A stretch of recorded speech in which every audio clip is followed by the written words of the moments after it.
Mas o pessoal que estava aí na TV não viu ainda que Fábio Lázaro chegou para conversar com a gente sobre o Coringão. Vou te dar oi de novo. Boa tarde, tudo bem, Lázaro? Boa tarde de novo, Luísa, PVC, Lucas, para todo mundo que acompanha de primeira.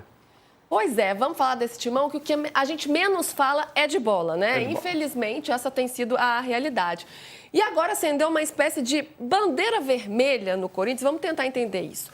Será que o futuro da Safiel está em xeque, que é esse projeto, né, de reestruturação do Corinthians? O setor de compliance fez uma análise interna ali e levantou alguns questionamentos e pediu esclarecimentos. O que aconteceu, Lázaro? É isso, Luísa.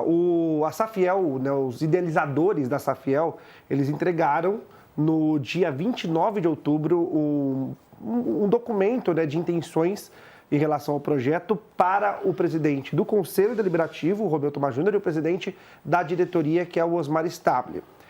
A partir do momento que esse documento chegou nas mãos dos presidentes do Corinthians, né, do Conselho e também da diretoria, esse projeto, essa possível parceria, foi enviada para o Compliance. E aí vale entender, vale para o nosso público entender que o que é levado para o Compliance? É levado o CNPJ. A ideia da CFL é separar o clube social do futebol. E aí você faz isso criando um novo CNPJ, que ele já foi criado, que é o Invasão Fiel SA, Invasão Fiel Sociedade Anônima, para que, uma vez que o projeto da Safiel seja aprovado, o futebol seja absorvido por esse CNPJ.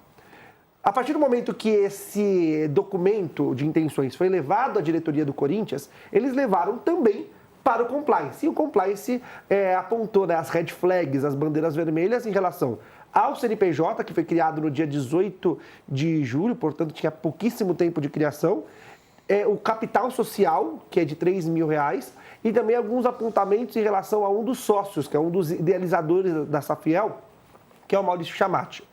Por quê? Primeiro, ele participou de uma comissão interna de finanças do Corinthians entre setembro do ano passado e abril desse ano. Então, ele teria assinado um termo de confidencialidade em relação a algumas informações, porque ele não poderia nem usá-las em benefício próprio. Ele afirma, e a Safiel afirma, e as empresas em relação a ele afirmam, que ele não utilizou nenhuma informação de forma sigilosa e nenhuma informação a benefício próprio. E também tem um processo que já foi arquivado em termos de estelionato contra ele em relação a crime de golpe à empresa que ele é um dos sócios. Então, tudo isso foi apontado no compliance do Corinthians em relação à empresa Invasão Fiel SA. Agora, o compliance, ele tem faz toda essa análise de investigação, mas ela não tem o poder de brecar um possível avanço. O futuro da Safiel fica em xeque ou não está? Isso não tem sido debatido, Lázaro? Fica em xeque não por isso. Fica em xeque porque as informações que a gente tem nos bastidores é que quem está no Corinthians hoje não tem uma boa vontade, uma boa intenção em relação à Safiel. O processo vai para o compliance, o compliance faz as recomendações, mas poder de veto, poder de barrar ou não, é só o presidente, é só quem tem o poder da caneta. E aí eu conversei com pessoas ligadas ao presidente, fui buscar a opinião do presidente através das pessoas que cercam ele, e o que eu recebi é o seguinte. Primeiro eu perguntei, e agora? Uma vez que o compliance fez esses apontamentos, fez essas recomendações, qual é o próximo passo? E aí a resposta foi, não tem um próximo passo. O presidente está focado em outras coisas, pagar transferban, questões administrativas da gestão e não exatamente em tratar a Safiel agora, nesse momento. E aí eu perguntei, mas qual é a opinião do presidente em relação a Safiel? E a opinião do presidente que eu recebi é que ele não concorda muito, principalmente em relação ao movimento financeiro.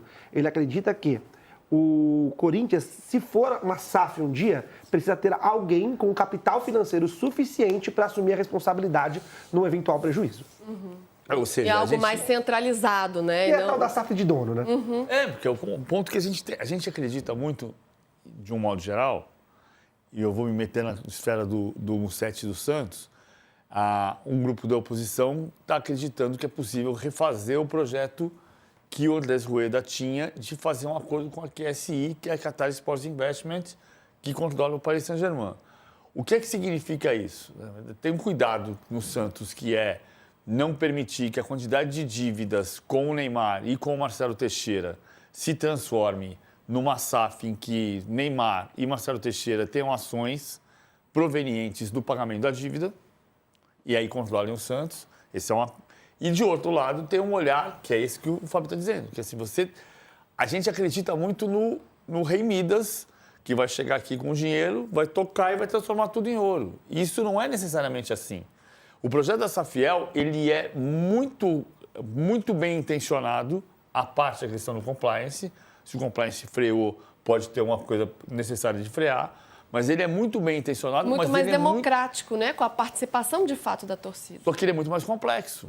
Justamente por ser muito mais democrático, como é que você determina quem é que vai definir os rumos? Vai ser o CEO que eu vou contratar. Tá, e quem vai contratar o CEO? Os acionistas. Com que votação? Com que aprovação? Não é fácil fazer isso.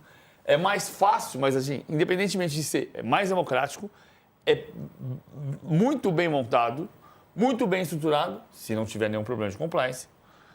Mas você fazer uma democracia neste nível de rebuscamento é complexo.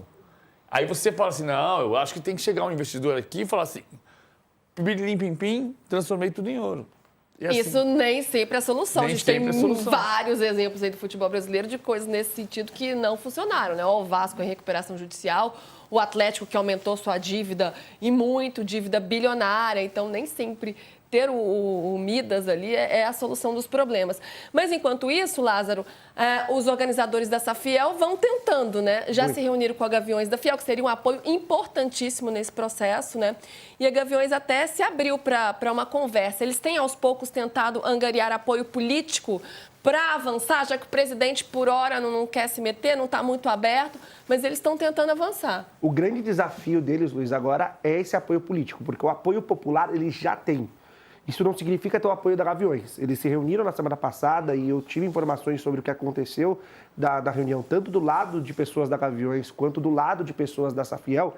E o discurso está bem alinhado, mas a Gaviões ela bate em todos os momentos que eles não têm o nosso apoio institucional.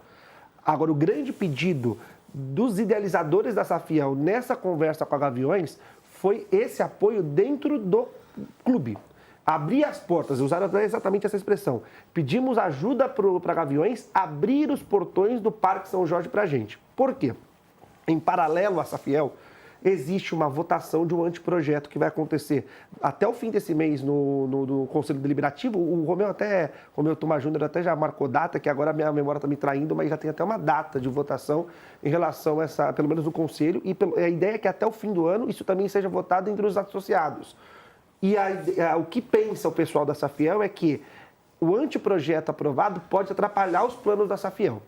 Na conversa entre o Romeu Tomás Júnior e o pessoal da Safiel, os idealizadores da Safiel, que aconteceu no dia 29 de outubro, eles tentaram ali achar um caminho para as coisas se encaixarem. Mas o que eles escutaram do Romeu, e é uma informação que bate com o que a gente entende, com o que as pessoas do entorno do Romeu falam. Aprovar a reforma do Estatuto é o grande objetivo do Romeu Tomás Júnior desde que sentou na cadeira de presidente do Conselho. E ele não vai abrir mão disso, ele vai lutar até o final. Enquanto isso, a Safiel, ela tenta ver alguma viabilidade de uma coisa casar com a outra, mas nesse momento são dois projetos completamente antagônicos. Perfeito. Será que tem chance de avançar? Você falou da complexidade, né, PVC? Mas você vê, no sentido político mesmo, de uma certa... Pode surgir uma abertura? Eu acho... Sabe o que vai motivar a fazer? Quebrar. É muito triste, mas a verdade nua e crua é essa. Se você perceber que vai quebrar, aí o conselho abre as portas e fala, vem aqui que tem uma solução. E não pode ser assim. Já disse, já relatei aqui e já relatei no Finanças. Tem um grupo de dirigentes, inclusive da Série B, que está dizendo o seguinte: tem uma bomba relógio no futebol brasileiro que se chama Corinthians. E a gente precisa desarmar essa bomba. Isso não é um problema. O Corinthians não é um problema exclusivo do Corinthians. É claro que o Corinthians é um problema do Corinthians. Mas o Corinthians é um problema do futebol brasileiro porque ninguém vai deixar o Corinthians quebrar. E o governo não pode intervir. E ninguém pode intervir se quebrar. Se quebrar, vai quebrar. Mas você imagina a multidão de corintianos no Brasil inteiro se o Corinthians quebra.